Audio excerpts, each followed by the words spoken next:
right, so we are ready to begin. I want to thank everyone for coming out and being a part of our presentation.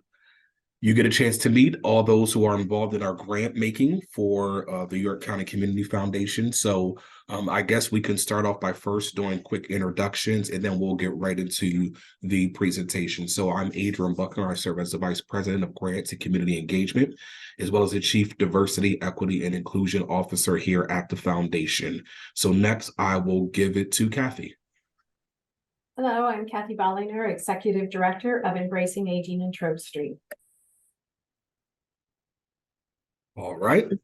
Everyone, my name is Jason Andrews, and I manage our grants program, and you will have to bear with me today. I'm a little bit sick. Hi, Layla Boyce, I'm the Grants Scholarship Program Manager. All right, thank you so much. So that is our team, and we can go ahead and get ready to get started.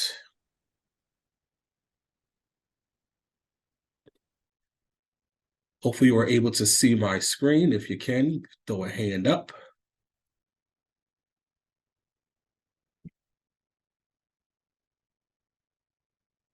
At least staff, everyone can see the screen, correct? All right, so let's go ahead and get ourselves started. So we're going to do an overview of our 2020 or 2024 grant opportunities. We're going to start off with information that's relevant to all grant seekers. We'll then talk about our Thrive grants. We'll get into our Racial Equity Fund grants, Memorial Health Fund. We'll talk about Embracing Aging. We'll do a contract review. We'll talk about our YCCF scholarships, and then we will wrap up with a recap and hit on some of the more critical aspects that we want to make sure that folks are aware of. So again, there's the team. Everyone did have an opportunity to introduce themselves. And again, I'm grateful for the team. We do phenomenal work here, putting out millions of dollars in grants. And again, all of that work happens because of the folks who were on that previous slide. So again, I'm appreciative of the team that I have to work with. So let's get into grantee eligibility. So in order to apply for and receive a grant through YCCF, you must be classified as a 501c3 public charity under the Internal Revenue Code. This does not apply to government agencies. So like when the city is applying or the county is applying, it doesn't apply to public schools either. And individuals are not qualified applicants. You must be a 501c3 for at least 1 year. So whatever that anniversary date is at that 1 year period would be at the earliest you'd be eligible to apply. You must provide services directly to York County. You must have submitted a satisfactory post-grant report for all previous grants from YCCF before applying for a subsequent grant. So in other words, if you do or currently have a grant through us, you do make sure you are up with all of your current reporting. Also, if you do have a grant through a specific funding source, let's say you got a Thrive grant, you wouldn't be eligible to apply for another Thrive grant until you've completed the grant that you already have. It does not prevent you or preclude you from applying for a grant through Racial Equity or Memorial Health Fund, but you can't have a grant open through the same source. You can only have one active grant, must have a board-approved anti-discrimination policy. So this is something that we've been asking for on the applications. Our board did approve that organizations must have a board-approved anti-discrimination policy. Organizations must also have a board-approved DEI policy. And we'll talk about that a bit more a little bit later, but those are required moving forward.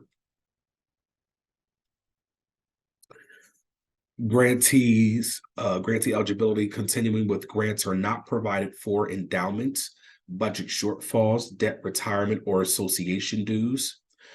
Various religious programs, as I said, sectarian religious programs, organizations with discriminatory employment or program practices, any form of direct financial assistance to individuals, and reimbursement for programs or items purchased before a grant is awarded. And we'll talk about that a bit more when we talk about our contracts and the importance of when your start dates are and things of that nature.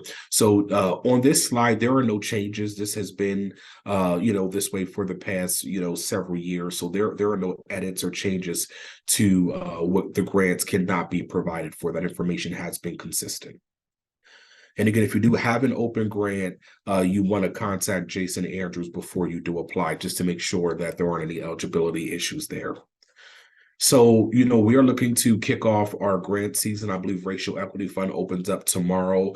Various others will open up on Monday. So what you want to start doing is grabbing your documents and getting ready to get that information over to us. You will need your audited financial statements or current balance sheet and organization budget that does show income and expenditures. You want to make sure you also, when you do provide, you want to provide your program budget. A lot of times when folks are applying and we ask for budget information, they'll provide the entire organizational budget, which that's a part of your audited financials. But when you do submit an application, we're looking for the specific budget that relates to the program or project in which you are applying for grant funds. You want a list of your board of directors as well as their affiliations. You need your 501c3 letter from the IRS. If you are a fiscal sponsor, you want to contact us to have a bit more conversation so we can make sure that you are applying properly. You want to really begin to read through your application very thoroughly. Does your grant request fit the funding stream that's selected? So if you're looking to do something that focuses in on health, you're not necessarily doing a Thrive grant. You want to make sure you're doing a Memorial Health Fund. Or if you're doing something that's around racial justice, things of that nature, you want to focus in on Racial Equity Fund. And we'll talk a bit more about how we'll help you to get to the right funding source so you don't spend time putting an application in and then it's not correct based on the funding source.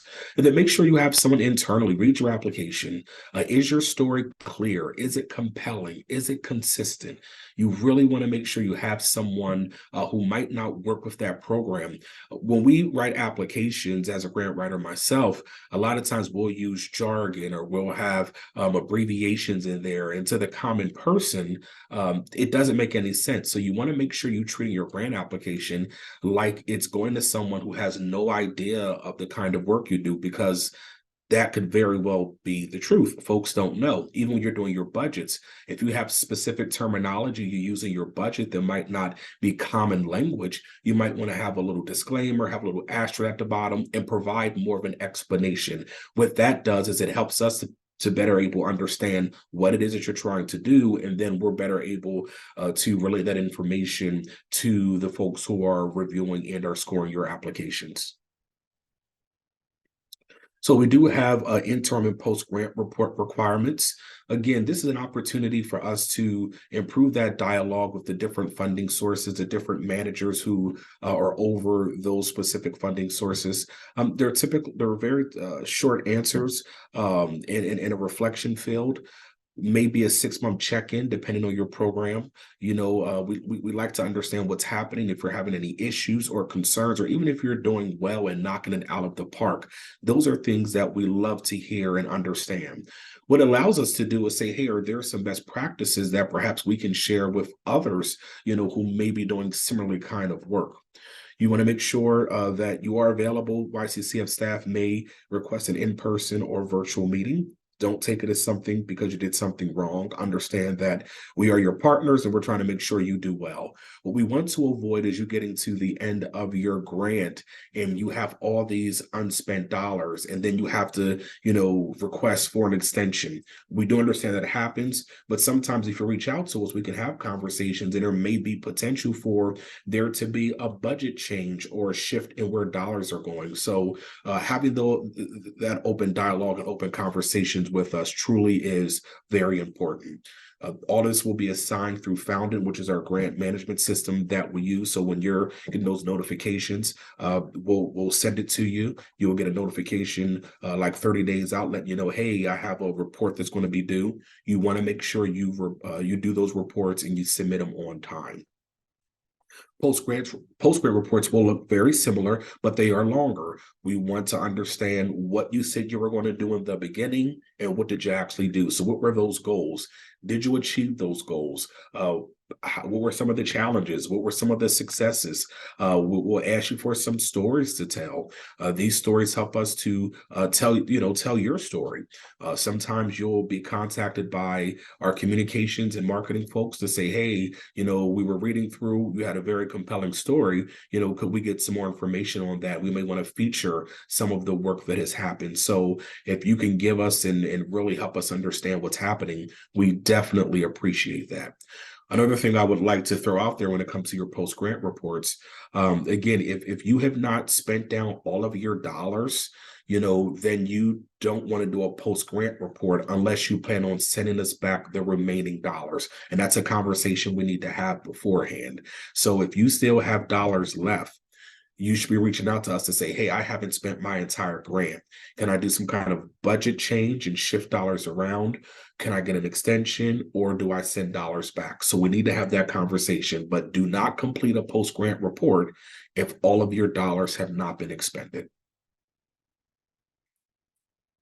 So when it comes to the different kind of funding that we have, there are dollars that the foundation manages. Of course, we have over $200 million in endowed funds that we manage and oversee. Some of those dollars are really, there's no flexibility. You see probably about 50% of those dollars are donor designated funds, which are grants, goes to the same charity every year. You have agency endowment funds, which is started by a nonprofit, and it grants to them every year. So that's where a lot of the dollars sit that we manage. Then as we shift further over, we have some donor advised funds in which donors identify charities they want to support. There's no grant application there. So if I have the Adrian Buckner donor advised fund, I want to make a grant to, ABC nonprofit, I have the ability to then make that request and have that grant sent there. In turn, that organization is not required to apply for those dollars because the donor has advised that's where they want their funds to go. We also have a scholarship fund, which you will hear more about that is managed by Layla, and that's again for educational use only. Students apply to the scholarship organization at their school districts. So that's something that we definitely want to make sure we keep, that we keep an eye on it and things of that nature. We have our field of interest funds. These dollars become a bit more flexible. These are donor decides the focus area. Volunteer committees decide how dollars are awarded. There's also times where staff are the ones who decide where those dollars are. This is part of the reason why we like to understand your different projects, because there may be a field of interest fund that we could have you apply for that could really provide you some additional dollars. So when we're reaching out and asking questions about what are you doing, what are some of the programs, it's helpful for us to understand that so we can potentially connect you with field of interest funds. Our most flexible dollars, which is the smallest portion, is our fund for York County. This is, where our Thrive grants are coming through and things of that nature. Again, we have different volunteer committees that evaluate and make recommendations. After conversations with staff and nonprofits, we'll sometimes invite folks to specifically apply based on the work that they're doing. So as much as we say we have, huge endowments and we're able to make grants, most of the grants are not made by committees and or staff. A lot of it, are those donor designated and donor advised funds. So that truly makes up the bulk majority of the available dollars that we have. So just wanted you to have some kind of understanding of what we do, how we do it, and how the dollars are managed within the foundation. So let's get into our Thrive grants. Again, we kicked off our Thrive grants about 2 years ago. In 2021, 22, we really began to move forward with our Thrive grants actually in 2022. So our Thrive grants will focus on programs and collaboratives that transform lives and our community by helping low-income individuals build economic mobility. Grants are awarded to organizations or collaboratives that support our new strategic direction. And the focus there is really creating new programs, expansion, or continuation of existing programs, as well as for planning and research. So our Thrive grants, or our 5 to Thrive, as we like to call it, focuses in again on helping low-income individuals build economic mobility. So what we're saying is we want to get folks to the point in their lives where, they are less dependent on subsidies and governmental programs, and they're in a position where financially they are able to take care of themselves, where they're making that living wage to take care of their families. The 5 areas that we focus in on are career development, child and youth development, health, housing, and transportation. And we'll get into some of the specifics when we talk about what the application process looks like. We have had some changes here as far as who can apply and what you can apply for in some of these areas. So we'll talk about that. So we have our community grant reader program. Again, this program has been around for a few years. Community grant readers, they review and score grants. YCCF will start recruiting people who would like to participate here soon. Scores will be combined with the highest scoring grants being funded. There is mandatory training for our grant readers. Staff will review grant applications to ensure they are fundable. But staff, we don't score the grants. We only review to make sure that they are in compliance, and the actual community folks will take care of the reviewing. Grants not selected could potentially be funded by other YCCF committees. So there are definitely other opportunities that exist, even if you do apply under one of our community grants and it's not funded. So Thrive grants up to $10,000. So prior to submitting an application, applicants will submit what we're doing is a grant inquiry form. And what this does is it actually describes your program or your project and provides other pieces of information to determine initial eligibility. So if many of you remember, you had the great honor and pleasure, we'll say, of having to meet with Jason and I, or one of us, to discuss your idea, what you want to do, all of those kinds of things. So rather than having those meetings, what we're going to do is ask you all to submit a grant inquiry form, and it'll capture various pieces of information, and it allows us to understand what you're trying to do. We can do a quick vetting of that, and then if you are able to submit an application based on the information that you submitted, you will then just receive further instructions as far as how to go into our system and apply. Our applications are locked or secured, so you do need a code in order to access the applications. We do this for multiple reasons. One reason is we don't want people who aren't eligible to spend time and energy applying. Also, people will often apply for the wrong grant utilizing the wrong application. Different funding sources require and ask different questions. So I don't want you to go through a process of applying for a grant and the grant you are applying for isn't applicable. Then we want to make sure, again, that it is something that is fundable. So again, we want to make sure that you have the best information. So we want to have you submit that grant inquiry form prior to you going forward with an official application. Continue with the Thrive grants up to $10,000. So this is a change. Before, the cutoff was actually $6,000. So we did increase it up to $10,000. Again, it's still a shorter application, quicker turnaround periods. There's a group of folks that get together, they read, they score, and then we take it through our internal process. Again, as staff, we have no say so. Once those applications are selected and they're scored, those are the ones that would be funded. It's a simplified interim report, and we'll be awarding up to $70,000. We'd like to do it in 2 cycles. We'll do $35,000 during the first cycle, and then the balance during the second cycle. Not everyone applies for the full $10,000. Sometimes people might need only 6 or 7 or 8,000. That's great. Just make sure that if you do, have a grant request that's less than $10,000 or less, you have to apply during the two opportunities that exist under the community grant readers. So other grants have more cycles, but therefore ask over 10,000.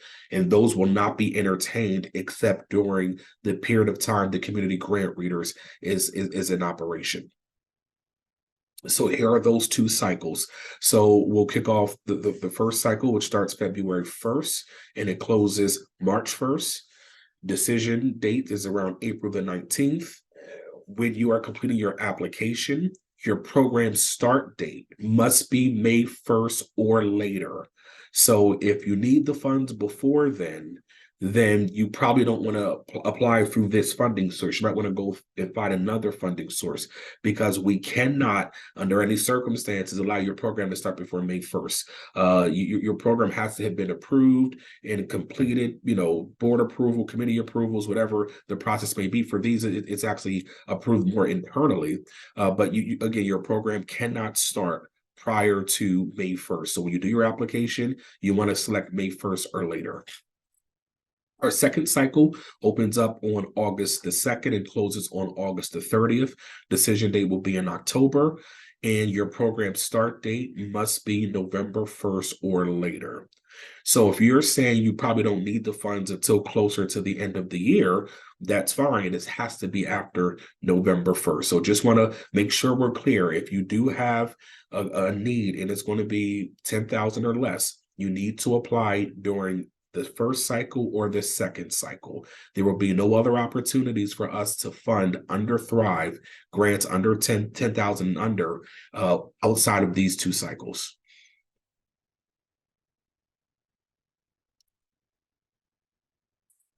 Thrive grants over 10,000. I just want to do a quick check-in. Shona, do we have any questions regarding any of that information with the Thrive grants up to $10,000?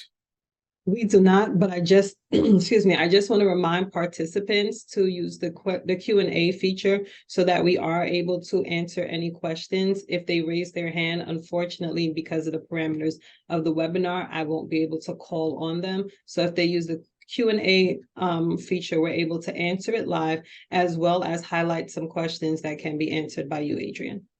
Thank you much. All right, so looking at Thrive grants over $10,000, they'll be reviewed, scored, and selected by YCCF's distribution committee. Prior to submitting an application, applicants must submit a grant inquiry form, which I described previously. So it's going to be that same process, whether you're doing a grant 10,000 under or over. That again will describe your program and project, as well as provide a piece of information to determine initial eligibility. And again, we're doing this in lieu of you having to do the meeting with Jason and I. Want to free up more time of yours so you can get those forms in at your leisure. So we'll have not one cycle, not two, not three, but 4 cycles. The cycle dates are already updated on our website. So cycle 1 begins January 8th through the 29th. And decision date around March 14th. Your program start date must be March 15th or later. Same thing for cycle 2, January 30th, it opens, it closes April 16th. So that's a longer opportunity for you to secure funding, at least submit your application in anticipation of funding. We look at decision dates somewhere around June 14th, but your program has to start June 15th or later. Your other cycles, April 17th, the third one opens through July 15th. Cycle 4 opens July 16th, and October 17th is when it closes. So the way we're doing it, if your application is received by, let's go to the first slide here. If it's received on the 29th or before, it'll be in that cycle 1. If it's received on the 17th of April, guess what? It's going to be going to the third cycle because that's when that opens. So we have a more of a rolling cycle. So we don't have any blackout periods. So it's all about when we receive your application. Jason, I see you came on the screen. You want to chime in and provide any other information there? No, I think you covered it, Adrian. All right. So please be sure that you know when you are submitting your application based on when you need the funding. I'm also going to encourage all of you I would probably not wait until the last cycle in order to apply for funding, because once funding is exhausted, then funding's exhausted. So even though there are 4 cycles, what we don't do is divide up the dollars to say so much for cycle 1 or cycle 2, cycle 3, cycle 4. We're opening it up, and once dollars are gone, it's gone. And Jason can attest to the fact that, when we got to the end of the year and we were trying to make funding decisions, we did not have a lot of money to work with. So unfortunately, some folks didn't get funded. They got funded at a lower level, even though the committee was 100% behind the idea of the project. Dollars wasn't there to provide 100% of the funding. Had they applied earlier, they would have gotten 100% of what they asked for. So I just want to make sure that folks understand, the sooner, the better. Do not wait. Plus, it helps you and gives you an opportunity to know that funding will be in place.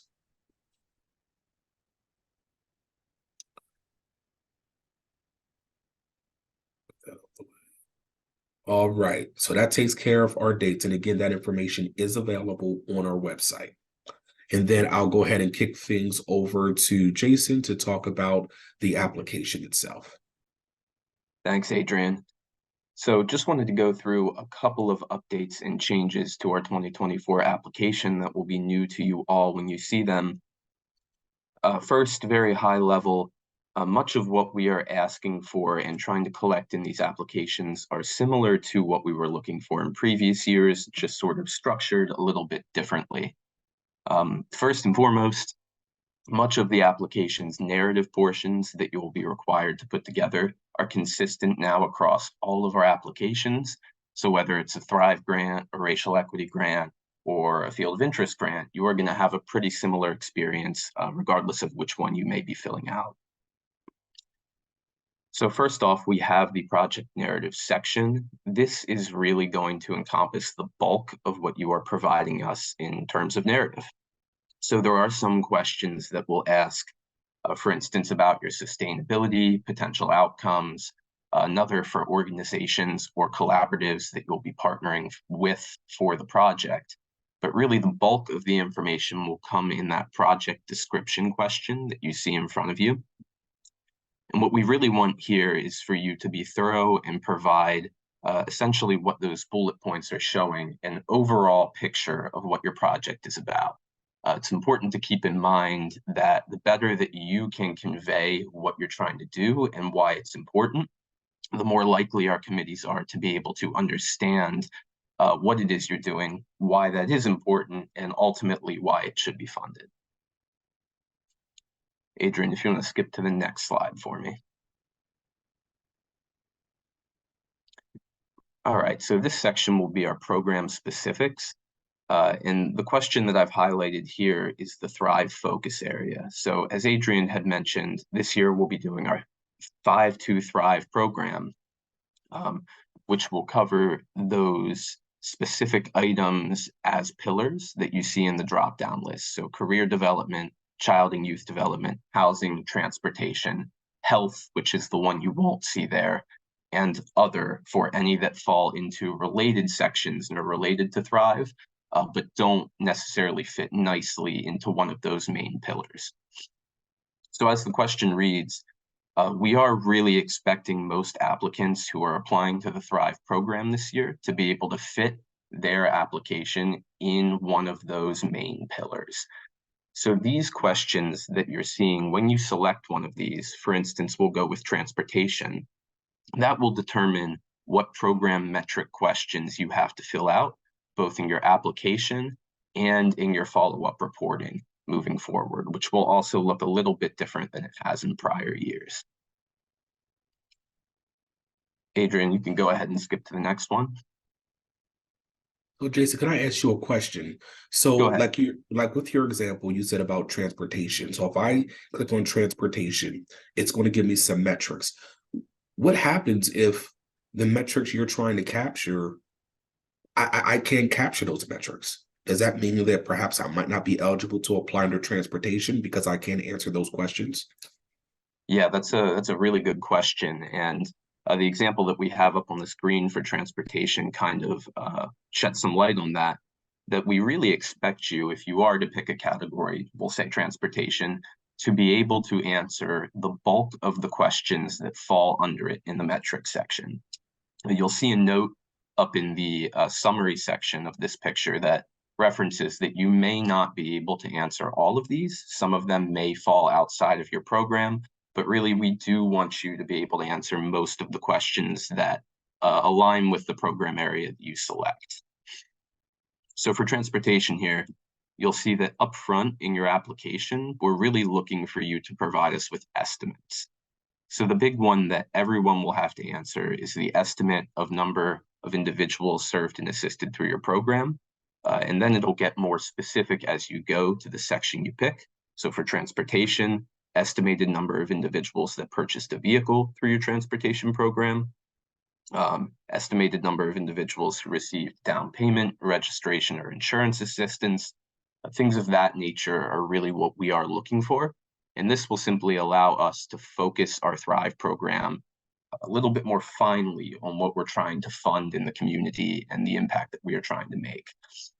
And again, if you have any further questions about this, either now or when you get into completing an application, you can always reach out to me or anyone on our team to help you out.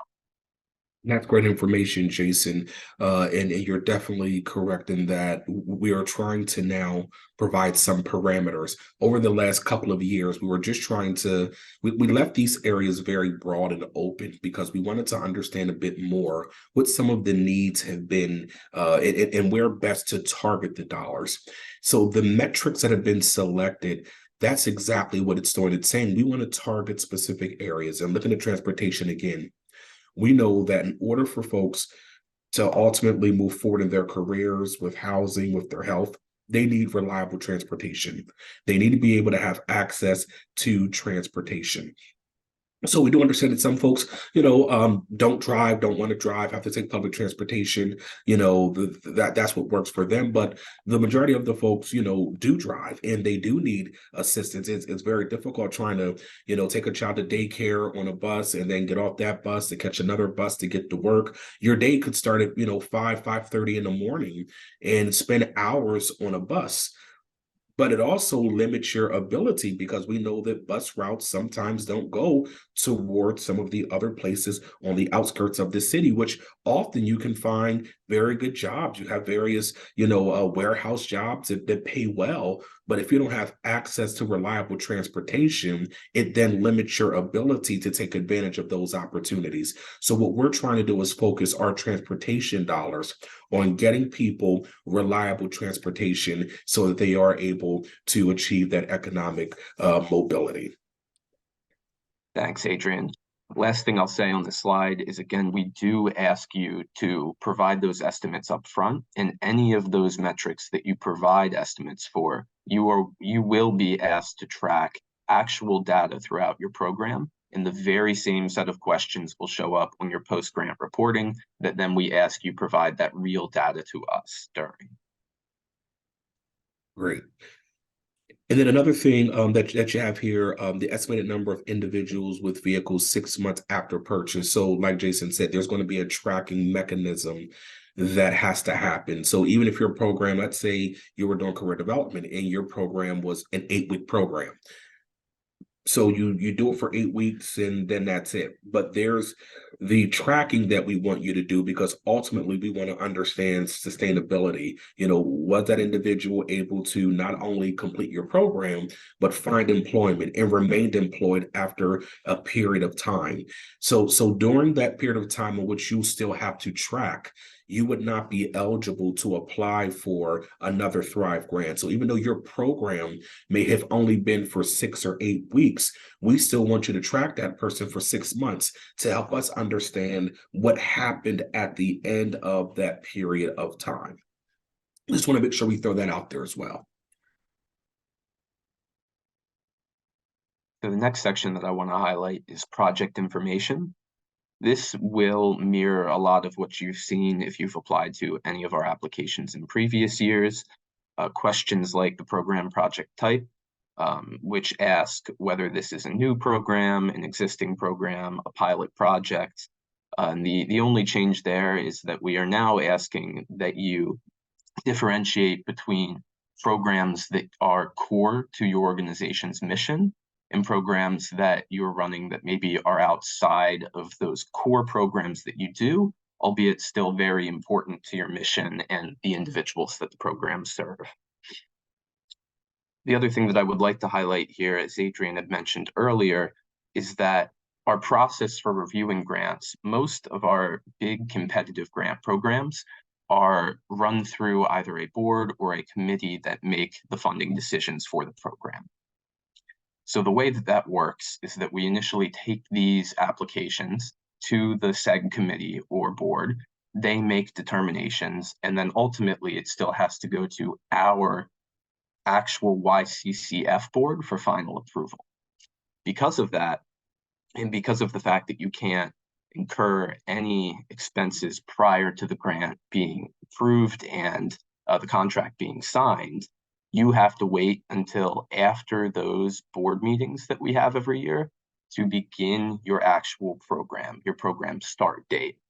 So you'll see listed there the different dates for each quarter and when the earliest that you can start your program is, depending on what quarter you are applying in.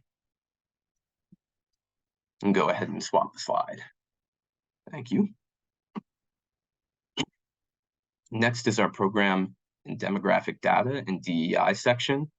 Not too many changes here, but we have sort of switched up a bunch of the questions in terms of what exactly we're asking and not so much what we're trying to get out of these questions, but highlighting the big change that this year we will be instituting a mandatory diversity, equity, and inclusion policy parameter for you to be able to apply for funding through any of our YCCF grants. And this is not meant to keep applicants who do not have a DEI policy from applying.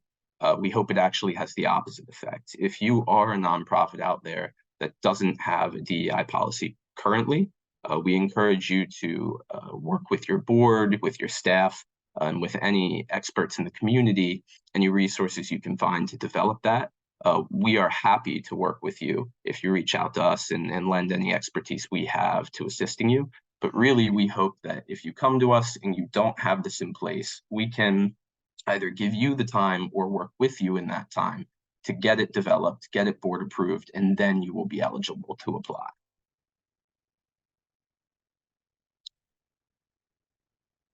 Again, this is just another shot of some of the changes to our program and demographic data and DEI section. We have some brief questions that have replaced some of our board questions that we had in the past that are essentially just looking for diversity of organization leadership and board diversity. As you'll see at the top, the summary section of the picture, this is not meant to be reported out for any one single organization. This data is for our internal use. We are not going to put it out there for your specific organization, save for potentially putting out data about broad trends in our grant making. We give out well over this past year 100 grants, and because of that, your information will not be highlighted in any broad trends that we do report.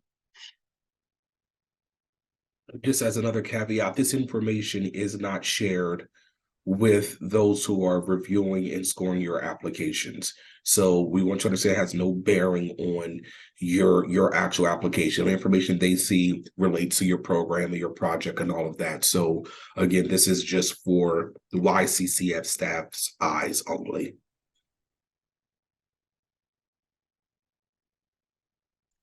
And lastly, I just wanted to touch on our field of interest or directed funds that Adrian had mentioned earlier. So these funds are set up by individuals in the community or organizations for very specific purposes and can range from small amounts of money to very, very large amounts of money, depending on the fund. So the way that you can find out more about these is if you go to yccf.org, go to the tab at the top that says Grant Seekers, and then down at the bottom of that page, you'll find our list of directed funds, field of interest funds. So any of these that you see or hear about or know of that you would like more information on, you can always reach out to myself or really anyone on our staff, but I tend to be the point person for these, And I can give you more information on what exactly the language of the fund is, what exactly it's trying to support, and if your potential program or project idea would be a good fit. From that point, we can just move things forward in terms of potential applications or asks. And again, like most of our other applications this year and our grant programs, these will be on a rolling basis. So you can truly submit these at any time during the year. But Adrian's point earlier still stands that the earlier you can get it in, the better. Many of these pots of funds are very, very, limited and competitive. So funds only go so far. And this past year, by Q4, many of our more competitive ones had already been spent down.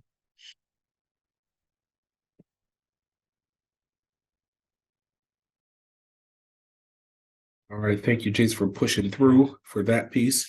Next, we'll talk about our Racial Equity Fund, which will offer grants generally up to about $15,000. They are sometimes willing to entertain larger requests, but it is considered on a case-by-case basis. And again, if that would be something you'd want to do, and you on that grant inquiry form, you will put down the amount you want to apply for, and of course, that'll probably generate us having a meeting to talk further about that.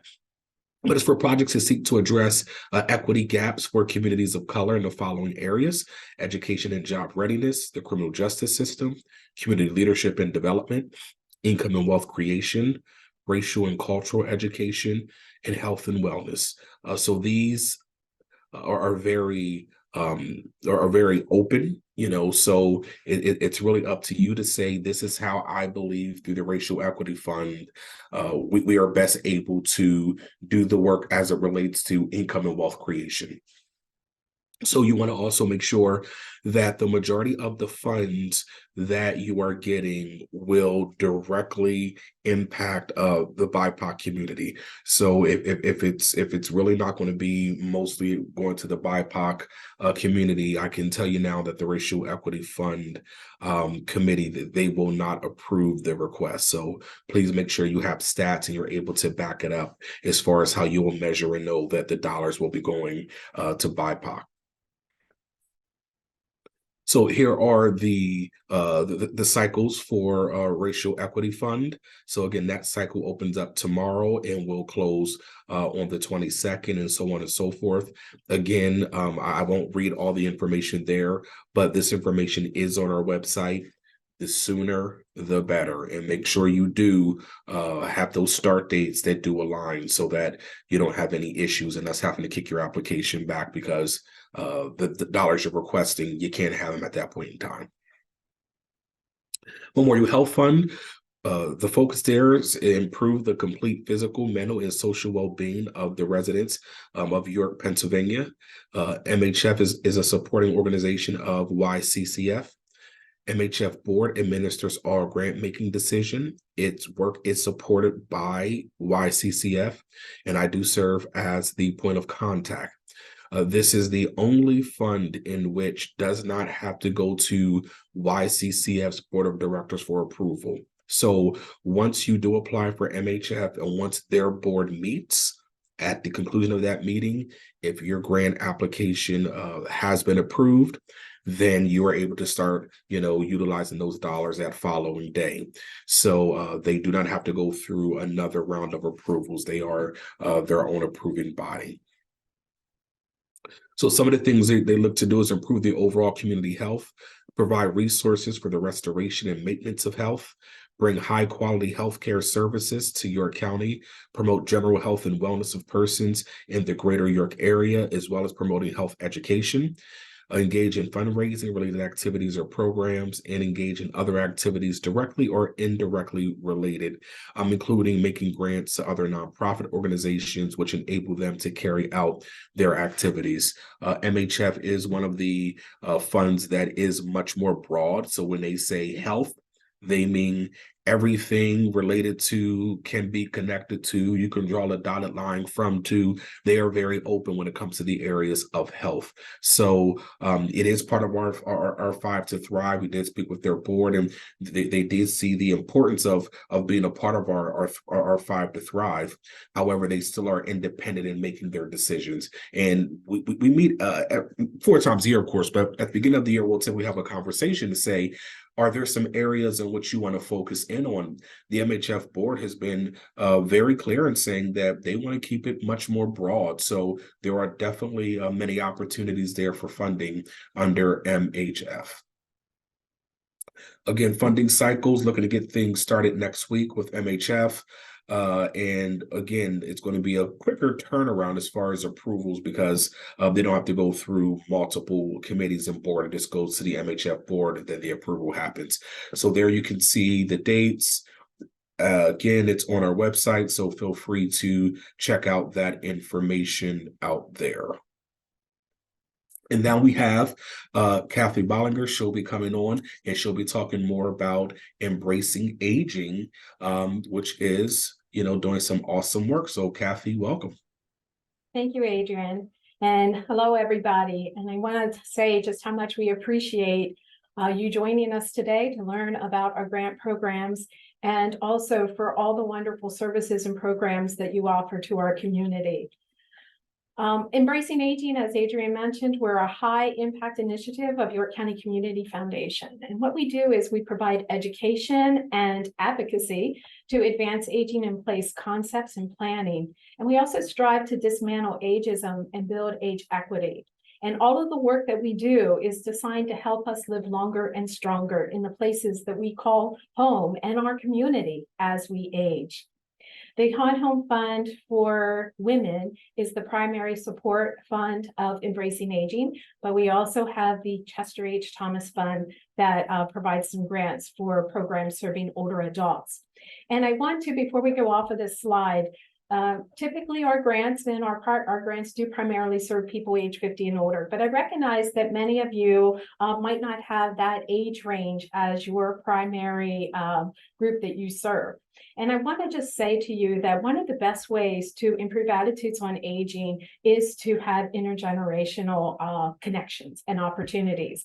So I'd like to ask you to consider the programming that you do and to see if there's some way that you might be able to match some of your programming or maybe to try a new program out with an older population. And if you don't know what an older population to connect with, please reach out to me. I'm happy to help connect you with an organization that primarily serves older adults to help you collaborate on a grant. So that being said, let's go to the next slide, Adrian. We too, Embracing Aging, is continuing to be part of the community grant cycle, which are the grants that are read and scored by community volunteers. Just like through the Thrive program, we too are increasing our maximum amount from 6,000, which is what it was last year, to 10,000. And this year we're awarding up to 80,000 for the year to community grants. These programs or these grant applications, as I said, are read and scored and decided upon by our community volunteers. But we are also implementing what they are doing for the Thrive grants at this size. And that is that we are asking any organization to please complete the grant inquiry form ahead of time. And you can do that by connecting through with Shauna, and her email address is on our slide, to get that form completed prior to applying. And one other thing, our program end date is not to exceed 1 year from the program start date. So you can see what we're looking to award there. The focus is very open. It's for programs serving people age 50 and older living in York County. Next slide. We are also mirroring the same timeline, can't say that word, the same timeline as the Thrive community grants. However, there is a change, a correction that we need to make on this slide. Our program start date for cycle 1 is not April 20th, it is May 1st. And the cycle 2 program start date is not October 17th, it is November 1st. So we will get those corrections on our website and on the slide. But other than that, the most important is that the cycle's open February 1st and August 2nd, closed March 1st and August 30th, and those are the correct dates. Next slide, please. So in addition to having grants up to 10,000 through the community grants, our committee, our Embracing Aging Distribution Committee, is willing to entertain requests over 10,000.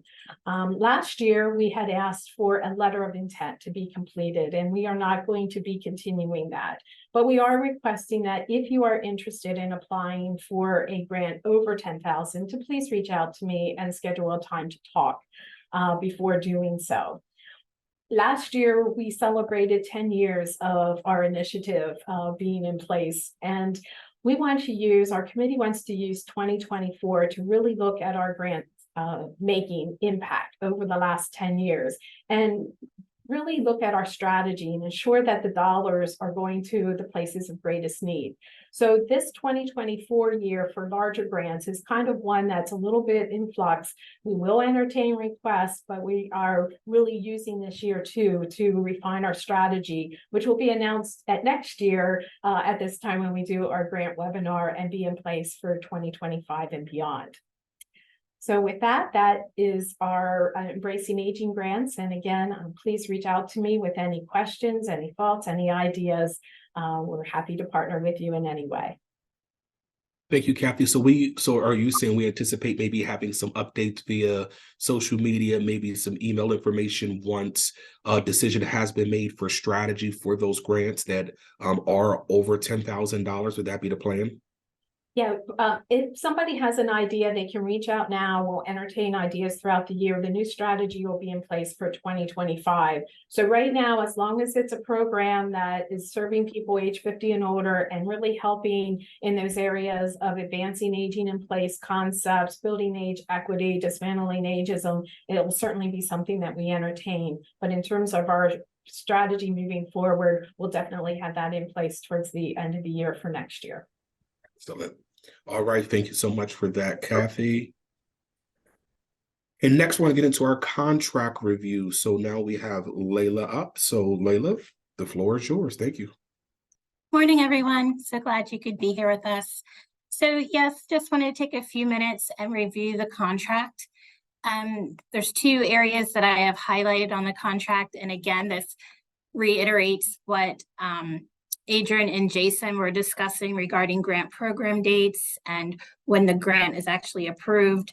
So on your contract, the date authorized, this is the date that the grant is approved either by YCCF staff or by YCCF board. And that's an important date because, again, as was mentioned, that is used to determine your project start date. And those dates were reviewed with you. So again, just to reiterate, funds from your grant cannot be used prior to the approval date. So it's very important that you adhere to the dating that was listed in the slides prior so that it coordinates with the approval dates. And so there's no issue because if you have your plan already set to go, and then we may have to come back to you and let you know that it wasn't approved at this time. Is there any wiggle room in your start date? This way, adhering to the dates, it just makes it seamless. And from the start, things can go smooth. Next slide, please, Adrian.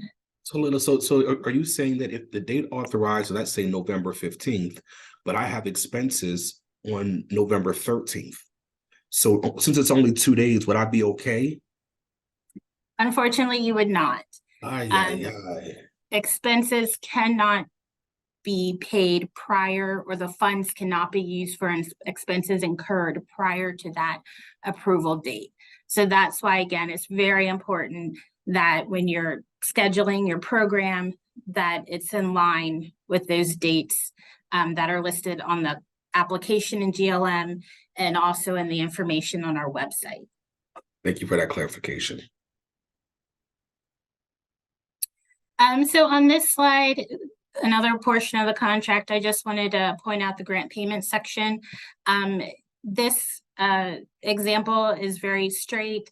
There is one grant payment that's being issued. However, if your grant is one where there's multi-payments, it would be included in this section as far as the instructions, when you would receive that payment, all the time prior to receiving a payment and a grant that is paid out over time. There's an interim report that's due. Once that interim report is read by staff and approved, then that's the clicker to have me push the next portion of your grant payment out the door. So any grants that would be the case where you're getting more than one payment. For example, if you were awarded a $100,000 grant over 2 years, $50,000 a year, that information would be in that grant payment section. Next slide, please. So on this slide, this is a change that was actually done mid last year. I think it might have been early spring, but if you notice in the second paragraph, the second sentence where it begins the boldface print, if there is any change that needs to be made to your program, you must contact YCCF. You would give us a call, specifically Jason and or Adrian, and then they would provide you with a link to go in to your online account in GLM and submit a change order request. And so the change isn't considered approved until you receive written confirmation from YCCF. So again, prior to any change from your original application, please contact us. You'll get that change order request form, and then from there it'll be approved and they'll discuss it with you. Layla, so, there's times where, it's a small change. I just want to move like $500 from one budget line to the next because it's a small amount of money. Can we just easily do that as the grantee and that would be okay because it's a small shift or a small change? Any change, $500, $5, please let us know so we can document it, because at the end of your program, we want to be aware of what changes were made. So we're kind of not caught off guard. We're not going into the review of your post-grant report blind. So any change, regardless of the amount, even if it's a change, not just monetary wise, but a change in maybe how the program is going to be handled, those changes need to be reported to us. Thank you for that clarification. Again, this slide just reiterates that expenses charged against this grant may not be incurred prior to the grant authorization date and may be incurred only as necessary to carry out the proposed project purposes and activities. So again, that goes into when your program start dates should be, and then it also goes into as far as if there's any changes where a change order request would be warranted and YCCF would need to be notified. We also, this is something that we added early spring in the contract was financial records must be made available to YCCF within 5 business days of a written request.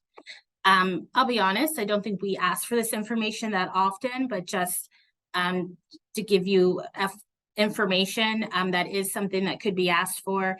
And we do ask that when you do receive that ask, if we could have that information within the 5 business days.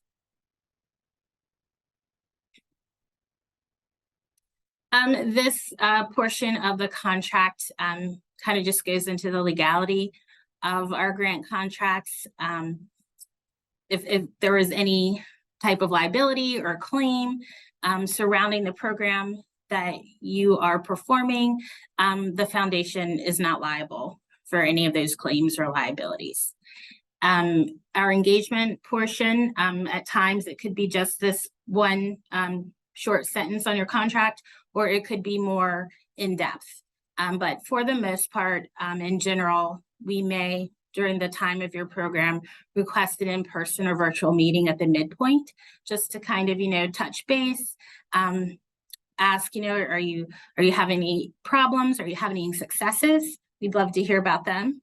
And then Also, we enjoy if halfway through your program, if there is some type of rollout or I want to say like a splash of your event, if you invite us, we love that as well. And we will do our best to have one of our team attend.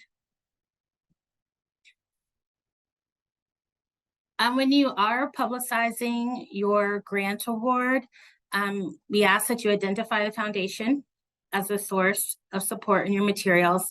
And if you have any questions regarding how to do that, please reach out to Sarah Thomas. She's our VP of Communications and Culture, and she will be more than happy to take a look at what you plan to publicize, your print. If there's a logo or something like that that you need, she's more than happy to provide you with that information. And then to close it all out, we ask just for a signature. And oftentimes the person applying may not be the person who has the authority to sign a contract for the organization. So that is a requirement of our contracts, that the person signing has that authority to act on behalf of the nonprofit. So again, we just want to reiterate to pay close attention to your program start dates and just make sure that they're in line with when the grant will be approved. And then grant checks, or if you have signed up to receive your grant payment via ACH, that is taken care of and processed and dispersed once you receive your signed contract back.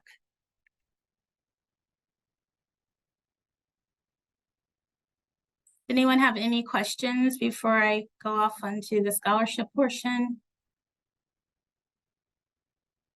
Okay, so we just wanted to briefly hit on scholarships. I do manage and administer the scholarship program here at the foundation. We partner with $13 for Scholars chapters and scholarship organizations in York County, and our scholarships benefit graduating seniors in York County.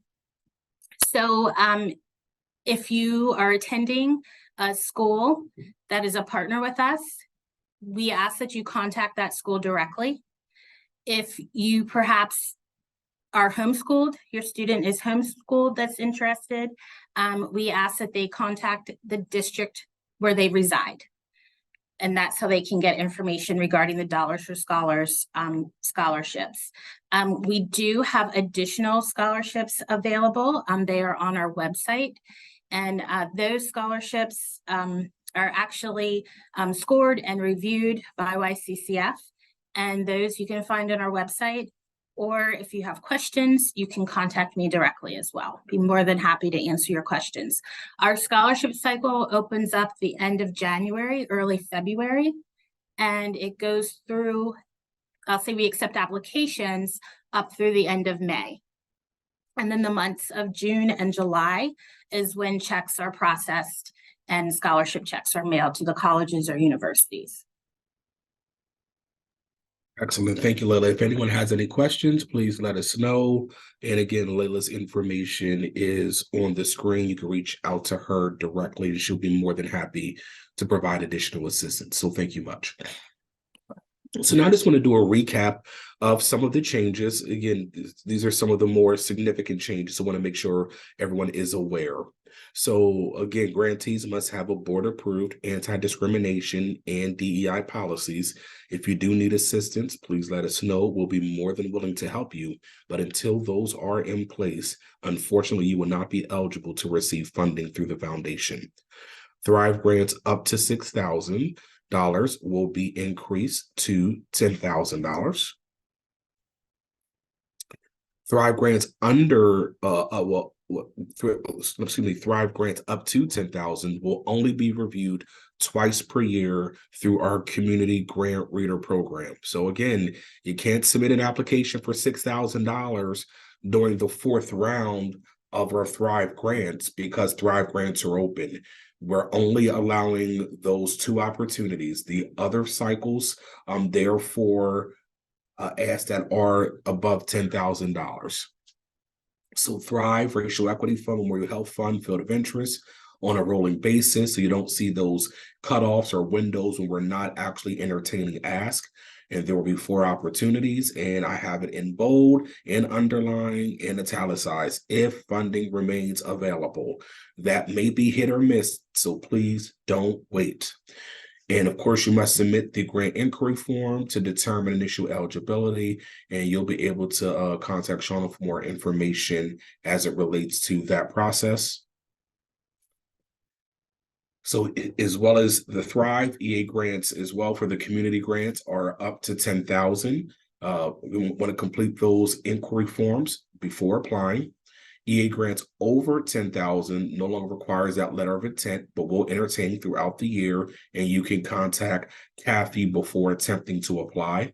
And again, make sure your organization is aware that ACH is available. We have several organizations that have signed up. Quick, easy process that happens with your folks. So let them know, pass that information on, pass the name and email address, and Michelle will be happy to assist them with getting set up with ACH. And then again, just some applicant resources. So grant writing tips is out there. Information from panel is out there as well regarding nonprofit resources. And again, as you're looking for funding, please just don't think about the foundation. You have Decline, Stabler, McCormick. Just because they're not located here in your county doesn't mean they don't provide funding. All of those up here provide funding in York County as well as other places. So please feel free to take advantage of other opportunities that do exist. So if you have any questions about your Thrive grants up to 10,000, if you're having technical issues, field of interest questions, Jason will be the person you want to contact. If you have a question about your Thrive grants over 10,000, Racial Equity Fund or Memorial Health Fund, you can contact me. Embracing Aging grants or anything regarding Trove Street, Kathy would be your contact. If you have any questions about grant contracts, I didn't get my grant check, or we got it, but it was for the wrong amount, any stuff like anything like that, that's all Layla. Scholarship opportunities is Layla as well. And if you just don't know who to contact, you can always just start with Shauna, and she'll then direct you to the correct person. All right. So I believe that's all of our slides.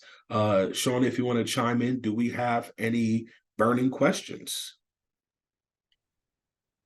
Hi, Adrian. We do not have any burning questions, but I would like for you to reiterate that while health is a priority, can you also explain the role that Memorial Health Fund has in that 5 to Thrive?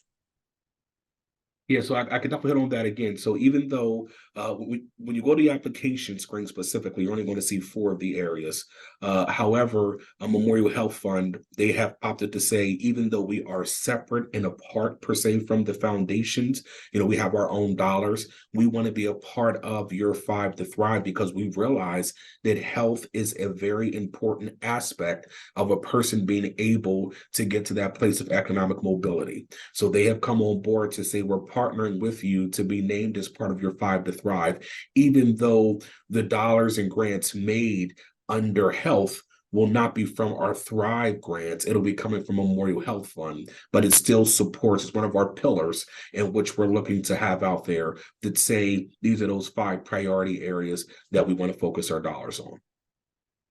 One question that we also got, if you don't mind touching on, if I completed my grant requirement earlier, can I close out earlier than my 1 year? Great question. Absolutely. You can just reach out to Jason, let him know, hey, we're ready to submit our final report, and we can go ahead and put that date in there that you've completed.